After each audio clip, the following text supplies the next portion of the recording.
This isn't just a raid, it's a rescue mission. One of hundreds that have taken place across the Philippines in the last few years. Agents racing to a family home believed to be the scene of a vile betrayal. A mother accused of selling her own kids to perform sexually on webcams for paedophiles. These illegal activities are increasing in numbers, so probably the victims would be thousands. Thousands of children? Children, yeah.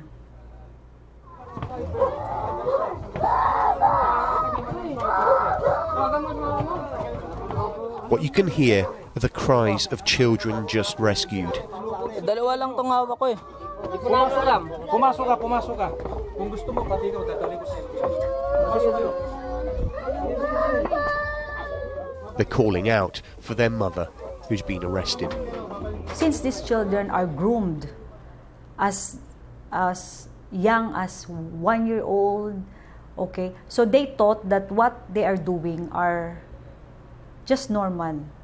You always see these children crying and as if they haven't, or their parents haven't committed anything wrong to them.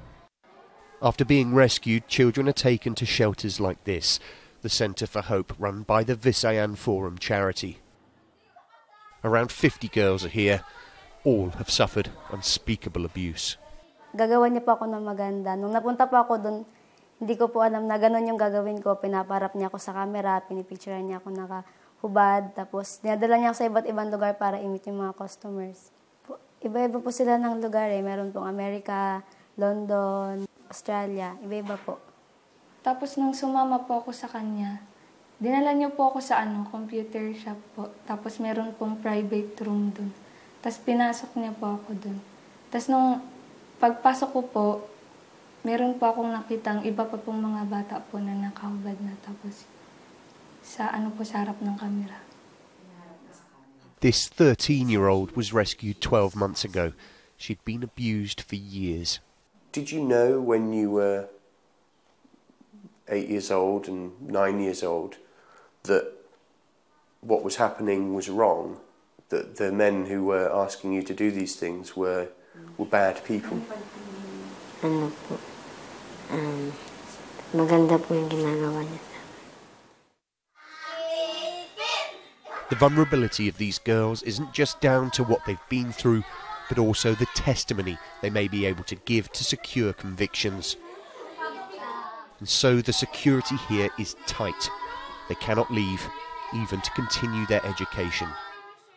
Parts of this centre feel quite like a school. There's a classroom just there. There's been activities in the hall, and through this door is a nursery. But the thing you have to remember is that this isn't a school at all, it's a refuge. And that children small enough to sit on these seats have been taken away from their communities and their families because this is the only place they're seen to be safe.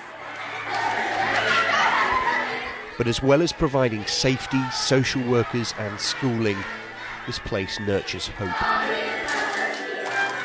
Shattered lives are slowly being rebuilt. And yet the work is never complete. The charity's resources are stretched to the limit because new girls are arriving almost every week. We have girls who come here as young as 1 year old, and my gosh, it's for me, it's as a mother also, it's really, break my heart to see this little girl, very thin, sick, but already damaged, I tried to hide my emotion while talking to them, but when I go back home, I really cried. I really poured out my heart because I can't understand. Talking to these young girls, seeing them, how broken they are, how traumatized they are. It's unacceptable. unacceptable.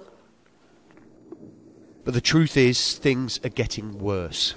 It's now a widespread phenomenon. The violence, the abuse of the children on the internet is getting more and more extreme. In an effort to tackle this, Dutch charity Terre de Hommes believes more must be done to stem the demand. And that demand is extraordinary. This isn't the dark web, it's a public chat room. The investigator is posing as an 11-year-old Filipino child. She's getting a lot of attention. It's almost impossible to keep up with.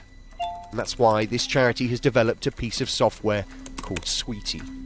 My name is Sweetie. I'm 10 years old. I live in the Philippines. Every day I have to sit in front of the webcam and talk to men. But what they don't know, I'm not real. I'm a computer model. The latest version of this automated chatbot has become increasingly sophisticated. It communicates with and gathers the data of hundreds of paedophiles automatically. So here, this is a guy who says he's 20 from the UK. Yeah. And we can see that the bot here has said, "Hi, I'm Daisy, 10 from the Philippines." Yes. So that person has shown an interest to have a webcam, a show on the webcam. And he knows, of sexual as data. far as he's concerned, that this is a 10-year-old girl from the Philippines. Indeed. That's the first red flag. Yes. It's not a problem for me that you're only 10 years old. And then this restates it, right? Yeah. You don't mind that I'm 10? Exactly. To emphasize the fact that, hey, I'm only 10. Is this a problem for you? And the moment the person says, no, it's not a problem, then the red flag goes off. The aim is for this tool to be used by law enforcement agencies, enabling them to send warning messages as a deterrent. It's no silver bullet, but it's a start. Once you remove that blanket of anonymity and to say, hey, but I know who you are, and I know what you want, and do you know that this is a crime against minors that you are thinking of committing, then you will have that shock effect.